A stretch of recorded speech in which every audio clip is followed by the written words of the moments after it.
Le MAG des chrétiens en action dans le Lot-et-Garonne. Le MAG des chrétiens en action sur Espoir FM, c'est maintenant. Des engagements solidaires, humains et citoyens. Infos et témoignages. Alors aujourd'hui, j'ai le plaisir de rencontrer Monsieur Émilien Rousseau, qui se trouve être le maire d'Almans-du-Drô, et nous sommes aujourd'hui à Almans-du-Drô. Bonjour monsieur. Bonjour. Est-ce que vous pouvez déjà vous présenter votre âge, parce que vous êtes très jeune pour un maire, puis un peu votre parcours? Alors, je m'appelle Émilien Rousseau, j'ai 39 ans encore pour quelques mois, et puis je suis originaire d'Almans-du-Drô, dont je suis maire, mais avant ça, j'ai pas mal bougé, pas mal voyagé, fait mes études à Toulouse, et puis j'ai travaillé à Paris, à l'étranger, avant de revenir ici à Almans, à mes racines. Alors, vous faisiez quoi comme profession? J'ai beaucoup travaillé en politique. J'ai été attaché parlementaire au Parlement européen à Bruxelles. J'ai travaillé dans une agence de communication spécialisée vraiment en politique à Paris. Et puis après, je suis revenu en Lot-et-Garonne à Agen pour travailler au conseil départemental, toujours sur de la politique. Donc voilà, c'est un peu le fil rouge de mon parcours. Alors, vous êtes fonctionnaire alors? Alors non, je suis pas fonctionnaire. Enfin, souvent les collaborateurs politiques sont assimilés fonctionnaires. Dans les faits, on est fonctionnaire mais avec des contrats très précaires parce qu'on bouge avec le vent politique, si je puis dire. Mais non, aujourd'hui, par contre, je suis élu et c'est une grosse part de mon activité. Et puis à côté, je suis entrepreneur, j'ai des activités freelance. Voilà, je m'occupe comme ça. Déjà, à 40 ans, presque 40 ans, vous avez un grand parcours. J'ai un parcours. J'ai un parcours. Et j'ai été élu maire assez jeune, à 28 ans. J'avais tout juste 28 ans quand je suis devenu maire d'Almans. Et puis après, je suis devenu vice-président de ma communauté de communes, puis président en 2020. Et donc, c'est vrai que ces mandats de maire et de président de communauté de communes, ça occupe énormément, ça prend beaucoup de temps et d'énergie. Donc effectivement, l'enjeu derrière, quand on est élu et qu'on est actif, c'est de jongler avec ses fonctions d'élu et ses activités professionnelles. Alors si je vous interviewe aujourd'hui, c'est dans les cadres d'élus chrétiens. Alors est-ce que vous pouvez me dire quelle est votre motivation? Parce que je crois que vous, officiellement, on sait que vous êtes chrétien. Pourquoi vous avez voulu être, rentrer en politique un peu plus, puisque déjà vous avez en tant qu'attaché parlementaire. Quelle motivation? Je sais pas, j'ai toujours aimé la politique, j'ai toujours aimé ces grands débats, ces grands discours, ces grandes questions, et ça m'a toujours attiré, donc c'est assez naturellement que je suis venu à ça. Et puis en parallèle, voilà, j'ai aussi ma foi. Je revendique pas d'être un élu chrétien parce que je trouve qu'il y a beaucoup de gens qui utilisent la religion à des fins politiques et c'est quelque chose que je déteste. Par contre, à l'inverse, je ne me suis jamais caché d'être chrétien, d'être catholique et donc voilà, du coup effectivement les gens le savent et c'est très bien comme ça. Après la question c'est quelle est la part de la foi dans notre engagement, et ça c'est je sais pas si on est plus ou plus des meilleurs élus quand on est chrétien, je suis pas certain, mais en tout cas je sais qu'en personnellement, la foi a une part importante dans mon engagement et aussi fait partie des choses qui guident aussi mes choix en tant qu'élu. Et donc on va revenir sur vos choix, mais est-ce que vous trouvez qu'il y a une manière différente d'être en politique quand on est chrétien? Une question un peu... J'espère, en fait. Je dirais pas oui, je dis j'espère, parce que en fait, vous savez, il y a plein de façons de croire, il y a plein de façons d'exprimer sa foi, et il y a plein aussi de courants qui traversent, notre église, nos églises, et donc voilà, je sais pas vous dire. Moi, ce que je sais, c'est qu'effectivement, c'est quand même important, et personnellement, je pense que j'aurais peut-être pas la même vision de ma mission d'élu si j'avais pas cette foi. Alors, est-ce que vous estimez avoir une liberté de parole parce que vous êtes tenu, il y a la laïcité qui est quand même, c'est important dans notre pays. Est-ce que quelquefois vous êtes gêné? Est-ce que vous voyez des difficultés dans cette expression, quoi? Je me suis jamais senti limité ou en tout cas montrer du doigt par rapport à ça. Je me suis jamais senti inquiété ou même embêté par rapport à ça. J'en discutais avec d'autres élus qui n'avaient pas les mêmes expériences que moi, mais non, moi j'ai toujours croisé des personnes très respectueuses et au contraire, quand on est élu, on est un peu plus exposé. Les gens nous connaissent, en tout cas sur notre petit territoire, et le fait que on se cache pas d'aller à la messe et d'être chrétien, parfois ça les pousse aussi à venir nous voir, à nous interroger, parce que vous savez, on est à une époque où beaucoup de gens se posent des questions sur leurs croyances, et donc on a peut-être aussi cette fonction d'être très personnelle et évidemment indépendante du mandat d'élu, mais aussi peut-être d'être des relais aussi de ces questions de foi. Alors, est-ce que il y a des priorités quand on est maire, peut-être des priorités dans le domaine de préservation des terres agricoles, la question d'accueil des migrants, des questions sociales, éducation, je sais pas s'il y a des écoles, et puis d'autres domaines plus sociétal sur la fin de vie, peut-être que ou la bioéthique ou le mariage homosexuel. Est-ce que vous avez d'abord des priorités dans le domaine social ou sociétal? Est-ce que vous avez eu des choix à faire? En fait, le propre d'un élu local, c'est de s'investir à peu près sur tous les sujets. Donc évidemment, on a des sujets plus de prédilection. J'avoue que sur, je sais pas le social qui a été mon fer de lance, ni même des sujets comme l'immigration, des choses comme ça, parce que on n'est pas un territoire non plus aujourd'hui qui ont ce problème en tout cas de migration, qui sont concernés en tout cas par ça. Néanmoins, on a beaucoup de choses à faire sur nos territoires parce qu'il y a des problématiques de pauvreté, de solitude, d'accès aux services publics, d'accès à la santé aussi. C'est un vrai problème chez nous. Donc c'est vrai que moi je me suis beaucoup axé sur cette question de santé. J'ai installé un second médecin à Almance. On est un village de moins de 500 habitants avec aujourd'hui 2 médecins, 2 dentistes, 6 infirmières et un ostéo. Donc c'est quelque chose qui est important. Avec la communauté de communes, on a ouvert un France Service qui est aujourd'hui le plus fréquenté du Lot-et-Garonne, parce qu'à Miramont-de-Guyenne, on a un puits de pauvreté, on est à 25% de taux de pauvreté, avec aussi le territoire lot-et-garonnais le plus âgé du département, on est à 44% de personnes de plus de 60 ans sur notre territoire. Donc 40% de personnes de plus de 60 ans. Ouais. 44% de la population du pays de Lauzun a plus de 60 ans, donc on est à la... Je vous coupe là, c'est donc la communauté de communes Sèche, Lauzun, non? C'est le pays de Lauzun, c'est Miramont, Almance, Lauzun, la Sauvetat, Udreau, tout ce territoire-là. Et on est à la fois un territoire le plus âgé et peut-être même le plus pauvre du Lot-et-Garonne. Donc France Service, ça a été aujourd'hui, c'est une structure qui marche en flux continu et qu'on a dû renforcer parce que c'est très important pour que les gens, les habitants du territoire accèdent à des services publics. Et puis après, il y a l'aspect environnemental sur lequel, en tant que maire, je me suis beaucoup investi avec mon équipe municipale, puisqu'on a refait tout le centre-bourg d'Almance. On avait 2 places qui étaient totalement recouvertes de goudron et qu'on a totalement végétalisé, désimperméabilisé. Et donc, là aussi, il y a cette responsabilité environnementale qu'il faut porter en tant qu'élu. Et donc pour les questions de pauvreté, c'est ça, la santé et l'éducation, vous avez une école? Oui, l'enjeu c'est de préserver aussi l'accès à des services publics de qualité, et c'est le cas aussi pour l'éducation. Donc maintenir notre école dans un contexte où on a de moins en moins d'élèves. Lot-et-Garonne, il perd 600 élèves au premier degré sur l'année 2025. Et donc nos écoles ici en milieu rural, c'est un engagement de tous les jours de préserver ces écoles et de préserver un enseignement de qualité. Donc oui, ça a été un gros travail aussi pendant mon mandat. On avait notre école qui était en perte de vitesse. On n'avait plus que 2 classes pour tous les niveaux, donc de la maternelle au CM2. Et donc on a réussi à faire un regroupement avec un RPI existant pour améliorer les conditions d'enseignement et d'accueil de nos élèves. Bon, donc j'en reviens à votre foi en fait qui fait partie de vous. C'est une unité. On ne peut pas dire je suis élu d'un côté et chrétien de l'autre. Mais la foi, c'est quelque chose de très personnel et qui fait partie de nous, effectivement. Donc, c'est quelque chose qu'on ne peut pas nier. C'est pas parce qu'on devient élu que tout d'un coup, il faut s'appliquer la laïcité comme un dogme.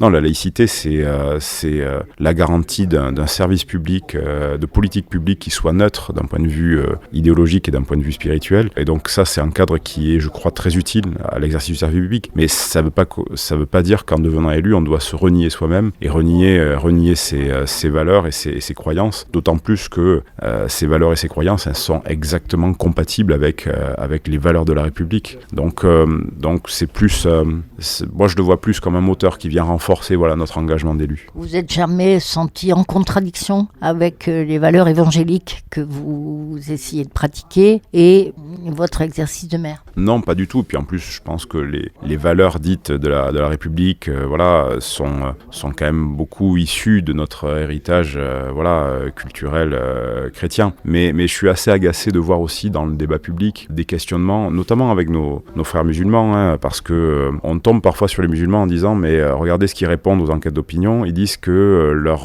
ils préfèrent leur foi aux lois de la République, que les lois de leur religion sont supérieures aux lois de la République. Mais en fait, comment choisir entre ce qui nous définit notre foi n'est pas en contradiction avec les lois de la République. Moi, si on me demandait de choisir entre les préceptes de la foi chrétienne et les lois de la République, c'est pas un choix en fait qu'on nous demande de faire. Évidemment que ça doit être compatible et que on doit vivre avec les deux. Mais il faut arrêter, je pense, ce débat sur cette dichotomie entre la foi et le respect des lois, parce que c'est pas du tout le sujet, quoi. C'est pas du tout le sujet. Nos valeurs, quand on croit, quand on a une croyance, une foi dans un Dieu et dans tout ce qu'il incarne, évidemment, il y a toujours des risques de radicalité ou de choses comme ça, mais si on suit ce qui est le cœur des préceptes de la foi, il n'y a aucune incompatibilité avec les lois de la République, donc il faut qu'on soit conscient de ça. Vous parlez de liberté, égalité, fraternité. En fait, c'est des valeurs, sont à la fois des valeurs chrétiennes comme républicaines, mais quelquefois, dans la pratique, on peut se trouver, être obligé de faire des choix qui sont peut-être difficilement compatibles. Non, ça ne vous êtes jamais trouvé trop en contradiction? Non, moi c'est quelque chose qui ne m'est jamais arrivé. Je dis pas que ça peut arriver un jour, mais par exemple, je vois des maires autour de moi qui sont pas croyants et qui pourtant attachent une importance conséquente au maintien des signes religieux dans leur commune. Moi, je connais un maire sur mon territoire qui est pas croyant, mais qui a repeint lui-même la statue de la Vierge qu'il y a au centre de son village, quoi. Donc voilà, ça, c'est aussi cet attachement à ce qui fait notre culture locale.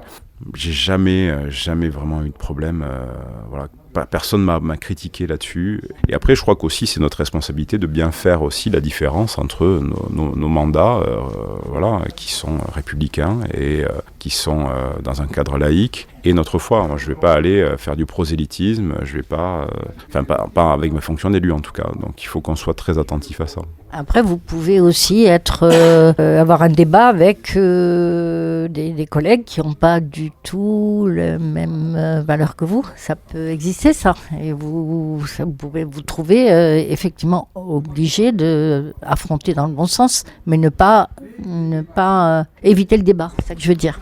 Mais c'est tout ce qui fait la beauté, je crois, de la France et du débat politique dans un pays démocratique. C'est de pouvoir échanger quand on n'est pas d'accord. J'ai jamais eu de débat sur le respect de la laïcité, en tout cas moi dans mon exercice, des débats sur la place de la religion, sur la place de l'Église, bien sûr, et c'est sain, je veux dire, c'est sain dans notre démocratie d'avoir ces débats-là. Par contre, les discussions que j'ai plus souvent, c'est des élus ou des personnes qui viennent me voir parce qu'elles s'interrogent elles-mêmes sur leurs croyances et sur leur foi. Et là, voilà, la discussion, elle bascule on n'est pas plus dans le débat politique, on est plus sur une discussion intime entre humains. Parce qu'ils savent que vous êtes chrétien, que vous ouvrez le dialogue à d'autres, en fait. C'est ça. Oui, je crois que être ouvert au dialogue, c'est déjà, je pense, fondamental pour n'importe quelle personne, pour n'importe quel chrétien, qui plus est quand on est élu. Et donc, ouais, moi, c'est quelque chose que j'apprécie, en fait, avoir ces discussions sur autre chose que parfois, le quotidien, et d'aller dans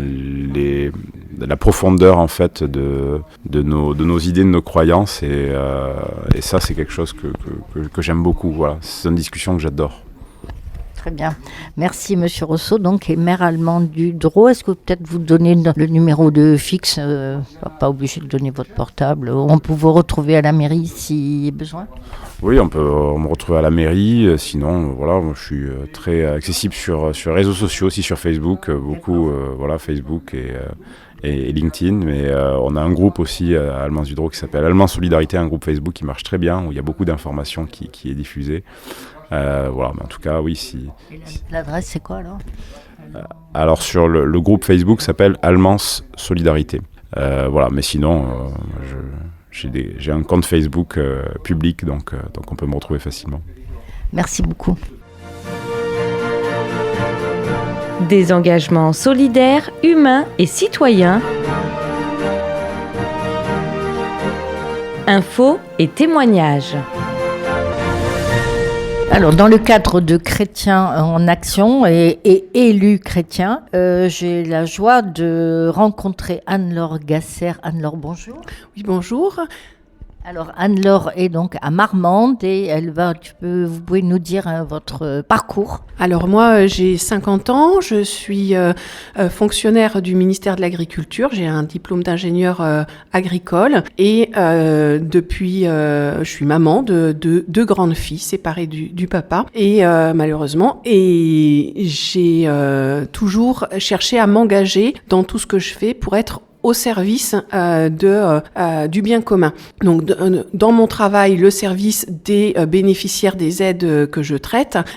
Dans mon travail également, je suis représentante du personnel depuis de longues années, avec l'idée vraiment de défendre les personnels. Et puis, depuis mes 18 ans, j'ai rencontré Dieu et c'est lui qui est le centre de ma vie et qui donne tout le sens à cette motivation de servir. Alors, vous pouvez nous dire en quelques mots qu'est-ce qui a fait le déclic à 18 ans de rencontrer le Seigneur?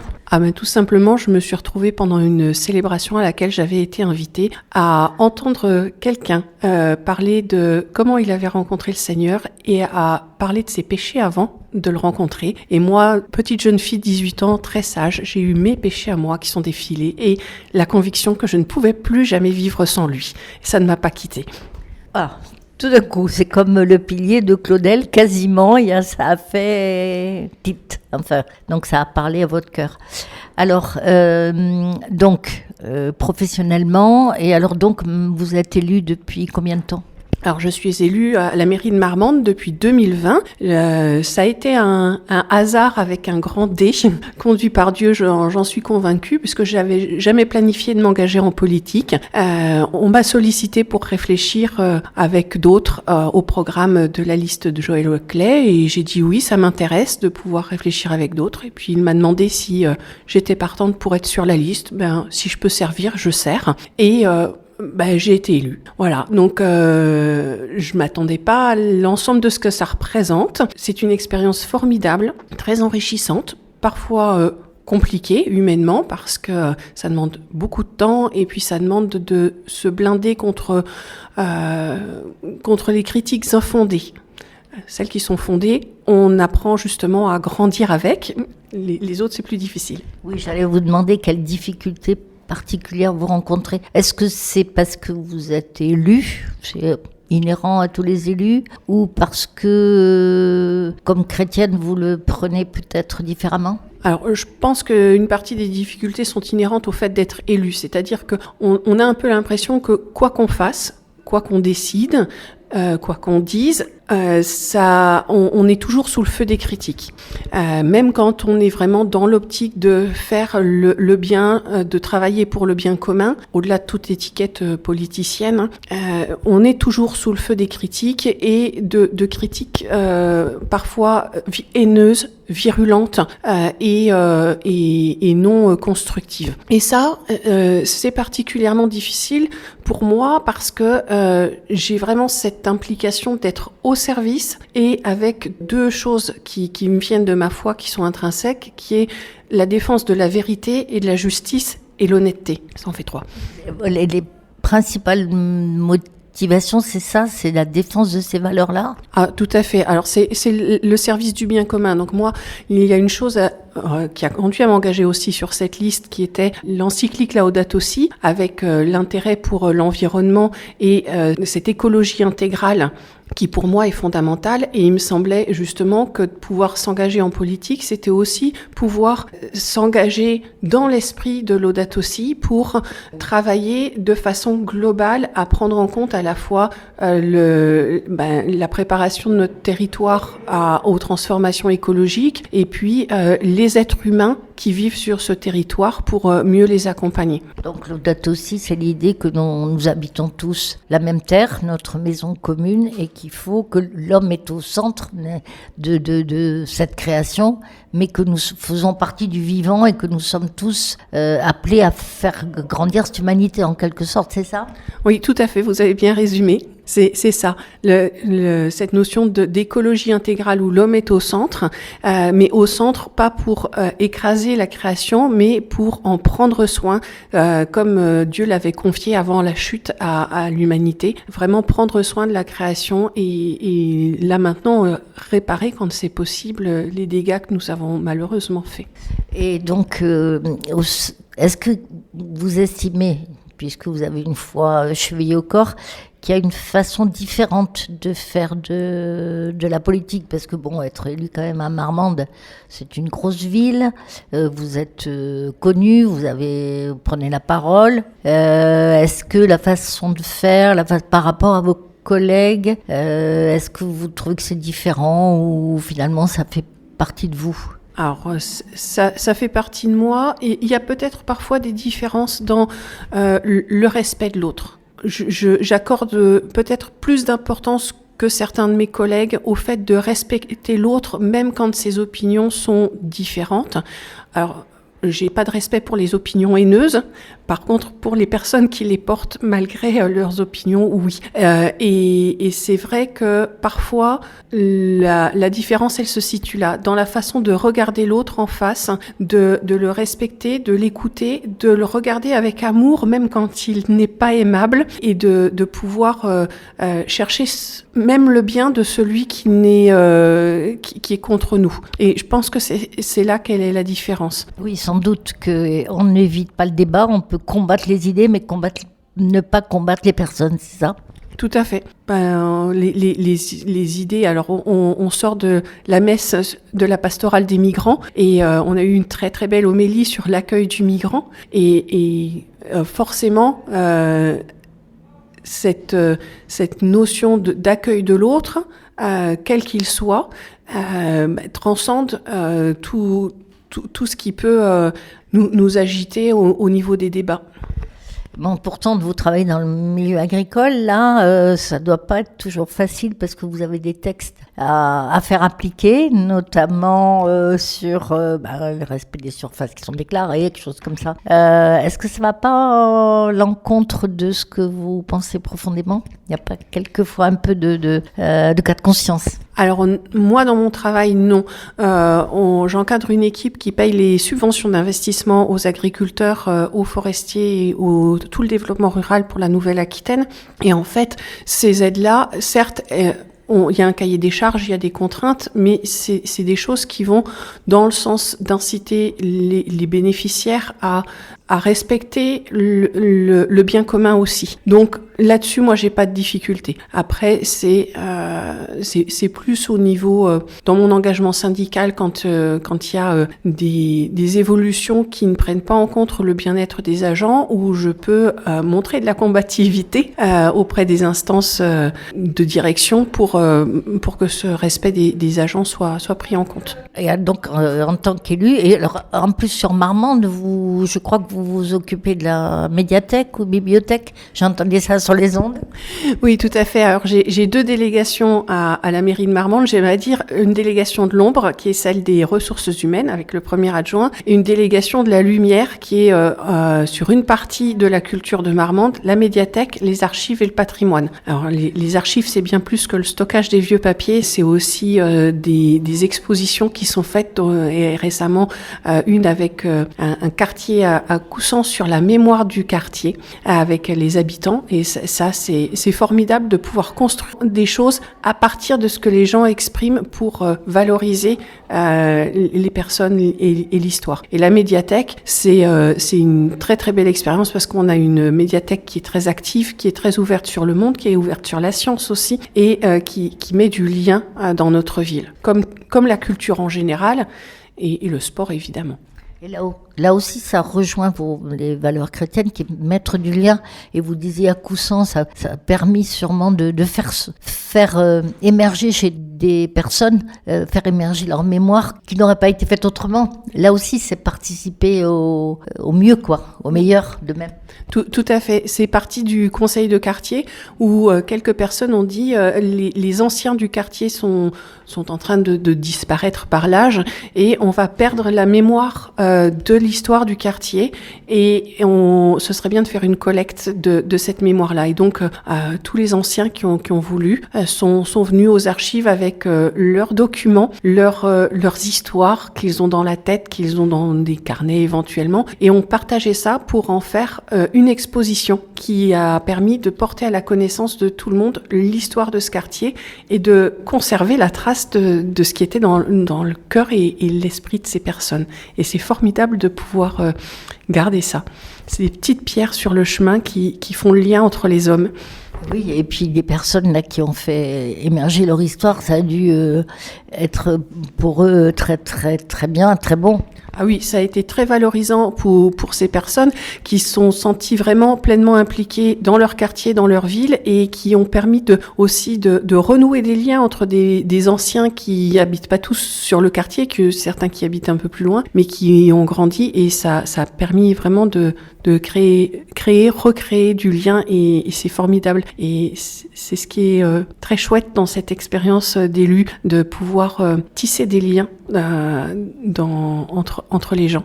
Et avec des gens. Et comment vous, si je peux me permettre, comment vous vous ressourcez là pour vivre dans le monde, avec le monde, auprès des difficultés de tous ordres, parce que quand on est dans les ressources humaines, c'est pas toujours facile. Comment vous arrivez à vous ressourcer puis à mettre en pratique cette foi qui vous anime? Alors, la première des choses, c'est la participation, notamment à la messe, de façon quasi hebdomadaire, voire plus parfois, la lecture de la parole, et puis j'aime écouter de la louange moderne dans mes journées, la lecture de livres bibliques, de la Bible évidemment.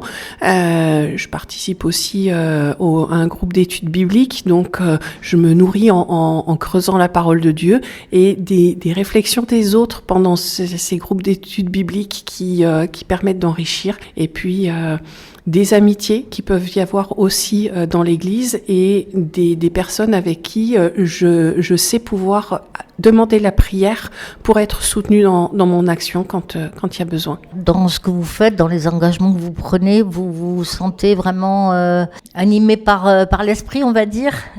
On peut le dire comme ça. Alors, je ne sais pas si je suis toujours à l'écoute de l'esprit, mais j'essaye de le laisser travailler en moi et de le laisser travailler alors, il a déjà beaucoup travaillé pour transformer la râleuse née que j'étais en quelqu'un de beaucoup plus positif, et puis qui est beaucoup plus paisible et dans l'amour pour l'autre que ce que j'ai pu être il y a longtemps.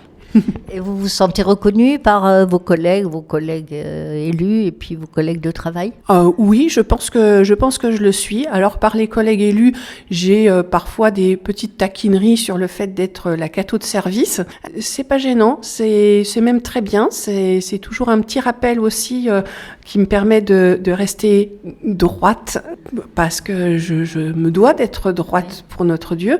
Et puis ça permet aussi de montrer que les cathos sont pas des personnes qui sont fermées à la discussion, à l'humour, à toutes sortes de choses du monde. Oui, qui ne sont pas en dehors du monde et ils voient sans doute par votre attitude que donc vous êtes ouverte à l'écoute, même si c'est pas toujours facile, c'est ça? Oui, c'est ça. Alors parfois mon côté râleuse revient et je leur exprime mon mécontentement quand il y a des choses qui ne vont pas, mais je pense être un témoin par cette tentative de droiture, et puis de temps à autre, j'annonce explicitement l'évangile à certains. Et ça, c'est une joie de voir qu'il y a des petites graines qui sont semées, parfois en germe, mais ça, c'est le Seigneur qui arrosera et qui fera pousser. Merci beaucoup, Anne-Laure Gassière. Vous pouvez peut-être nous donner votre numéro de téléphone ou peut-être votre adresse mail au cas où certains voudraient vous contacter. Oui. Si vous voulez, c'est pas du tout une obligation. Alors, mon adresse mail, Anne-Laure, mais en attaché, .tarascon@gmail.com. Merci beaucoup, Anne-Laure.